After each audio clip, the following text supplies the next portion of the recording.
Hello दोस्तों, कैसे हैं आप सभी। उम्मीद करती हूँ आप सभी बहुत अच्छे होंगे, कुछ नई बुक्स पढ़ रहे होंगे और अपने नॉलेज को और बढ़ा रहे होंगे। जैसा कि आप जानते हैं, इस समय हम चर्चा कर रहे हैं बुक भारत में अशोक राज के ऊपर, जिसमें हमने सम्राट अशोक से संबंधित बहुत सारी आर्कियोलॉजिकल एविडेंस के बारे में जाना है, उनकी खोजबीन के बारे में जाना है और ये भारत या भारत के बाहर भी कहाँ कहाँ पाए गए हैं इनके बारे में भी जाना है।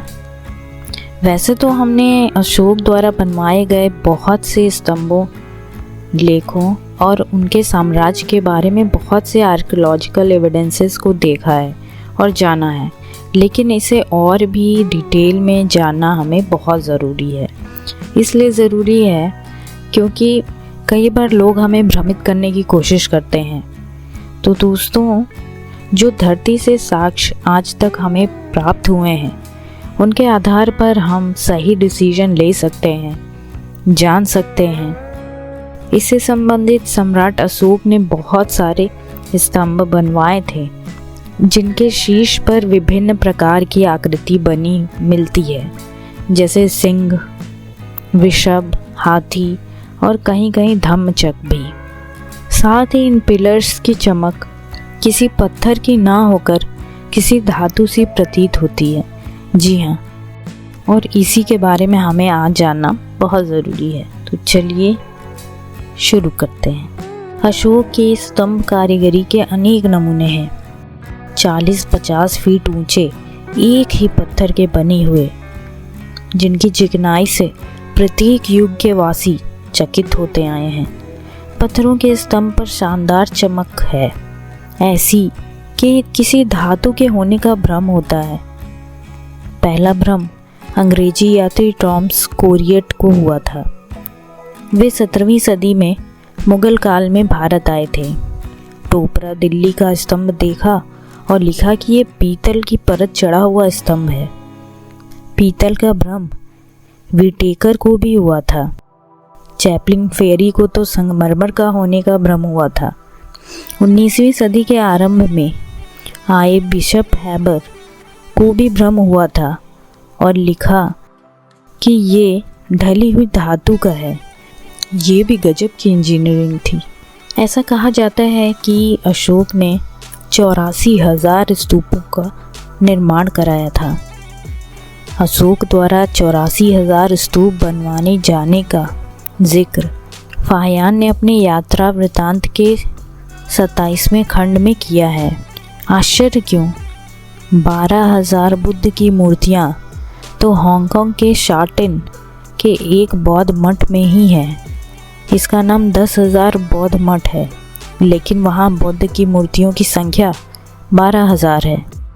इसे युटकाई ने 1951 में स्थापित किए थे और 6 साल बाद 1957 में पूरा हुआ। एक आदमी ने 12,000 बनाए थे। यदि राजा चाहे तो 84,000 क्यों नहीं बनवा सकता? इसमें आश्चर्य क्या है? दोस्तों, सम्राट अशोक द्वारा बनवाए गए अनेक स्तूप नष्ट हो गए हैं।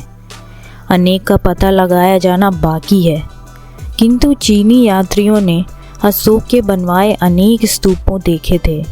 चीनी यात्री वेनसोंग 7वीं सदी में सिरपुर आए थे। तब उन्हें मालूम हुआ कि वहाँ पर राजा अशोक द्वारा बनवाया गया बौद्ध स्तूप है। वेनसोंग ने दिशा सहित इस स्तूप का वर्णन किया है। चीनी यात्री की बात सच साबित हुई। वेनसोंग की बताई गई दूरी और दिशा में सिरपुर का स्तूप भग्नावस्था में 2009 के जनवरी माह में मिला। खुद कनिंघम ने भी चीनी यात्रियों के बताए गए रास्ते पर चलकर अनेक स्तूपों की खोज की। सम्राट अशोक ने पहाड़ की छाती को चीरकर वास्तुकला के इतिहास में पहली बार गुहा निर्माण की एक नई शैली चलाई थी, जो बाद में अजंता, एलोरा, नासिक, जुन्नार जैसी जगहों पर विकसित हुई। राजवंशों के इतिहास में प्राचीन भारत की कला का इतिहास वास्तव में अशोक से आरंभ होता है। वो अशोक थे जिन्होंने भवन निर्माण में लकड़ियों की जगह पत्थर का प्रयोग आरंभ किया था। फाहियान ने अपने यात्रा वृतांत में प्रसंगवश सम्राट अशोक का जिक्र किया है। सम्राट अशोक द्वारा बनवाए गए अनेक स्तूपों एवं स्तंभों की जानकारी हमें इस यात्रा वृतांत से प्राप्त होती है। फाहियान की यात्रा वृतांत में अशोक का पहला जिक्र तब आता है जब वे गांधार जनपद पहुंचते हैं। वे बताते हैं कि वहां कभी सम्राट अशोक के राजकुमार धर्मवर्धन का शासन था। फाहियान ने श्रावस्ती के प्रसंग में लिखा है कि जेतवन विहार के पूर्वी द्वार पर 2 धम्म स्तंभ हैं। बाएं धम्म स्तंभ पर चक्र है और दाएं धम्म स्तंभ पर वृषभ की आकृति बनी हुई है। जाहिर है कि श्रावस्ती में सम्राट अशोक के 2 स्तंभ थे, जिनकी पुष्टि बाद में चलकर वेनसोंग ने भी की थी। तक्षशिला राज्य में वेनसोंग ने अशोक निर्मित 3 स्तूपों का जिक्र किया है। सिंहपुर राज्य में भी वेनसोंग ने अशोक के बनवाए 3 स्तूपों के वर्णन किए हैं। वे उरस राज्य की राजधानी के पास भी 200 फीट ऊंचा स्तूप देखते हैं, जिसे अशोक ने बनवाया था। फाहियान की भांति वेनसोंग ने भी जेतवन विहार के पूर्वी दरवाजे पर दाईं और बाईं ओर 70 फीट ऊंची अशोक स्तंभ का उल्लेख किया है। बाएं के शीर्ष पर धम्मचक्र और दाएं के शीर्ष पर वृषभ की आकृति बनी हुई है। एक 20 फीट ऊंचा अशोक स्तंभ का जिक्र कपिलवस्तु राज्य में आता है। इस पर बुद्ध के महापरिनिर्वाण का वृत्तांत अंकित है। लुम्बिनी वन में भी एक स्तूप अशोक निर्मित है। स्तूप के नज़दीक एक ऊंचा पाषाण स्तंभ है। शीर्ष पर घोड़े की मूर्ति है। यहीं आज का रुम्मिनदेई स्तंभ है। सम्राट अशोक ने वहां भी एक स्तूप बनवाया था, जहां राजकुमार सिद्धार्थ ने बाल काटकर छन्न को दे दिए। न्यग्रोधाराम के पास भी अशोक निर्मित बहुत ऊंचा एक स्तूप है। वेनसोंग के समय कुशीनगर उजाड़ हो चुका था, फिर भी नगर द्वार के पूर्वोत्तर में अशोक निर्मित स्तूप है। नगर के उत्तर पश्चिम में, जहां बुद्ध का महापरिनिर्वाण हुआ था, एक विहार है और विहार के पास सम्राट अशोक का बनवाया हुआ स्तूप है। स्तूप के आगे में अशोक स्तंभ है, जिस पर महापरिनिर्वाण का इतिहास लिखा हुआ है। कुशीनगर में उस स्थान पर भी अशोक का बनवाया हुआ स्तूप है, जहां भगवान बुद्ध का अंतिम संस्कार किया गया था। स्तूप के सामने अशोक स्तंभ है, जिस पर घटना का वृत्तांत लिखा हुआ है। इन चीनी यात्रियों ने सम्राट अशोक द्वारा बनवाए गए बहुत सारे स्तूपों और स्तंभों के बारे में जानकारियां दी हैं, और इन्हीं के यात्रा वृत्तांत के हिसाब से काफ़ी सारी खोजें और आर्कियोलॉजिकल एविडेंस खोजने में हमें काफ़ी मदद मिल चुकी है। चीनी यात्रियों द्वारा दी गई ये जानकारी आज भी इतिहासकारों के लिए चुनौती बनी हुई है। अनेक स्तूपों तथा स्तंभों का जिक्र चीनी यात्रियों ने अपनी यात्रा वृत्तांत में किया है। दिशा और दूरी देकर उन्होंने ये प्रमाणित किया है। अनेक स्तूप और स्तंभों को खोज लिया गया है। इनमें से अधिकतर की खोज चीनी यात्रियों के द्वारा दिए गए विवरण के आधार पर ही हुई है, लेकिन अनेक स्तूपों और स्तंभों को अभी भी खोजना बाकी है। इतिहास निरंतर खोज की प्रक्रिया है। सम्राट अशोक के अभी और विहार, स्तंभ, शिलालेख तथा स्तूप सामने आएंगे और भारत के इतिहास अभी और समृद्ध होगा। जी हाँ दोस्तों, इसमें कोई शक नहीं। लेकिन एक अनोखी बात जो रुम्मिनदेई के बारे में है, उसको जानना बहुत ज़रूरी है। जानते हैं इसमें खास क्या है, जो मैं आपको बताने वाली हूँ। अशोक का रुम्मिनदेई स्तंभ लेख लुम्बिनी में है। लुम्बिनी से रुम्मिन संबंधित है। अशोक काल में इसका रूप लुम्बिनी था। लुम्बिनी वर्तमान में लुम्बिनी नेपाल के रूपन्देही जिले में पड़ता है। प्राचीन काल में ये स्थान कपिलवस्तु राज्य में पड़ता था। बुद्ध के समय में कपिलवस्तु के पूर्व में लुम्बिनी स्थित था। लुम्बिनी ही गौतम बुद्ध की माता का वास्तविक नाम था। जी हाँ दोस्तों, आप में से बहुत सारे लोग ये जानते होंगे कि उनकी माता का नाम महामाया था, लेकिन ये बाद में बदला गया नाम था। वहीं बुद्ध का सिद्धार्थ नाम बाद में दिया गया था। उनका पहले का नाम सुकीति था। बुद्ध की पत्नी का नाम यशोधरा बताया जाता है, जबकि उनके पहले का नाम कच्चाना है। महामाया, सिद्धार्थ और यशोधरा जैसे नाम बुद्ध की जीवनी में तब जोड़े गए जब संस्कृत का आगमन हुआ। बुद्ध के समय में संस्कृत भाषा ही नहीं थी, इसलिए हमें महामाया, सिद्धार्थ और यशोधरा जैसे संस्कृत नामों की उम्मीद बुद्ध के समय में नहीं करनी चाहिए। अशोक के अभिलेख पर जो लुम्बिनी लिखा है, फाहियान ने उसे लुम्बिन कहा और हुएनसांग ने लाफानी उच्चारित किया है। वहीं वर्तमान में रुम्मिन है। लुम्बिनी बुद्ध की माता का नाम था और वन में जहाँ बुद्ध ने जन्म लिया उस स्थान का नाम उनकी माता के नाम के आधार पर लुम्बिनी पड़ा। लुम्बिनी, लुम्बिनी, रुम्मिन आदि एक ही शब्द के परिवर्तित रूप हैं। वर्तमान में बुद्ध की मां लुम्बिनी की पूजा रुम्मिन देई के नाम से वहाँ की जाती है।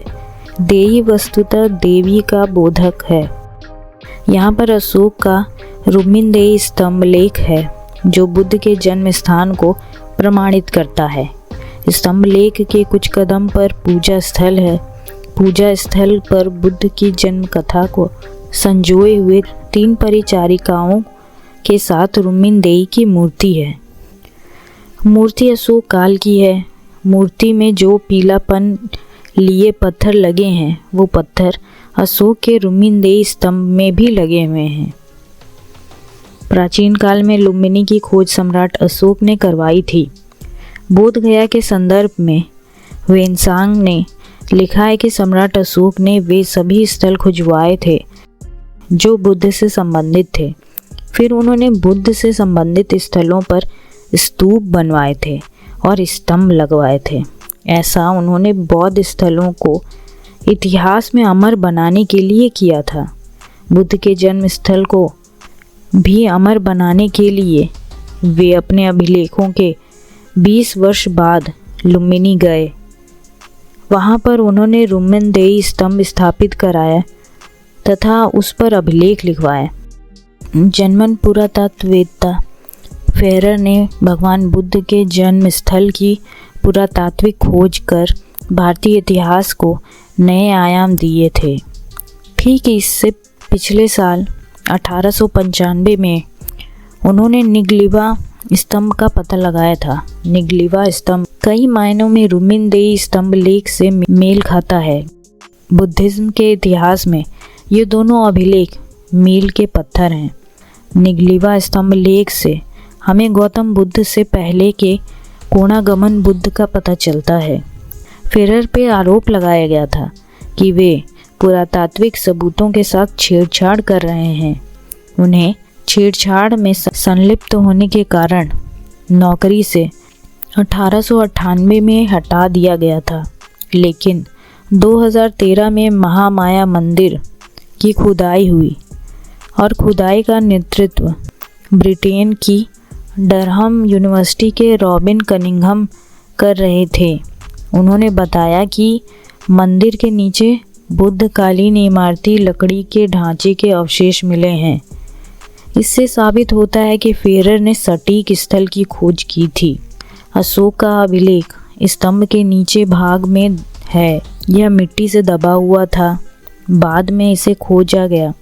अभिलेख 5 पंक्तियों में है। इसमें कुल मिलाकर 90 अक्षर हैं। यह अभिलेख पाकित भाषा तथा धम्म लिपि में उत्कीर्ण है। जानते हैं ये 5 पंक्तियाँ क्या थीं? जो स्तंभ पे लिखा गया है उसे देवनागरी लिपि में ट्रांसलेट किया गया है। जो इस प्रकार है। पहली पंक्ति, देवान पियेन पियदसी लाजिव विसति वसाभिसीतेन। दूसरी पंक्ति, अतन अगाज महीयेति हिद बुद्ध जाते सक्य मुनि ती। तीसरी पंक्ति, शिला विघट बीचा कालापि शिला तभे च उस्पापिते। चौथी पंक्ति, हिद भगवन जाते ती लुम्बिनी गामे उबलिके कटे। पांचवी पंक्ति, हट भागिये च। अब इसके अर्थ को समझते हैं। देवान पियन का अर्थ है बुद्ध प्रिय। बुद्ध हो प्रिय जिसके, वह है देवान प्रिय। देव यहाँ बुद्ध का प्रतीक है, इसलिए बुद्ध को बुद्ध देव कहा गया है। अशोक के शिलालेखों में किसी देवी देवता का नाम नहीं मिलता है। कुछ एक इतिहासकार देवान पियन का रूप मनमानी तरीके से देवा नाम पिय कर देते हैं। देवा नाम पिय करने से यह संस्कृत का रूप धारण कर लेता है, जबकि यह पाकित भाषा में लिखा गया है। पियदसिन का अर्थ प्रियदर्शी यानी प्रिय देखने वाला। दसिन से दास बना है। बाद के भरभूत आदि के अभिलेखों में अनेक बौद्ध भिक्षु दास की उपाधि धारण किए हुए हैं। लाजिन का अर्थ राजा। अब इसका पूरा अर्थ ये बनता है कि अभिषेक के 20 वर्ष बाद बुद्ध प्रियदर्शी राजा ने स्वयं आकर पूजा की, इसलिए कि यहाँ पर शाक्य मुनि बुद्ध का जन्म हुआ था। पत्थर की सुदृढ़ दीवार बनवाई गई और पत्थर पर स्तंभ खड़ा किया गया। यहाँ भगवान ने जन्म लिया था, इसलिए लुम्बिनी गांव को बलि से मुक्त किया गया और अटभागिया से भी मुक्त किया गया। बलि एक प्रकार का धार्मिक कर है और अटभागिया भूमि कर था, जिसमें उपज का 8वां भाग राज्य को देना होता था। सम्राट अशोक ने लुम्बिनी गांव को इन दोनों प्रकार के करों से मुक्त कर दिया था।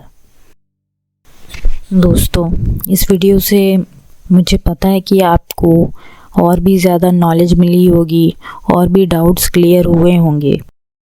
इसी के साथ इस वीडियो को अंत करती हूँ। नेक्स्ट वीडियो में मिलेंगे किसी और नई बुक के साथ, कुछ और नए नॉलेज के साथ। तब तक के लिए धन्यवाद। जय भीम।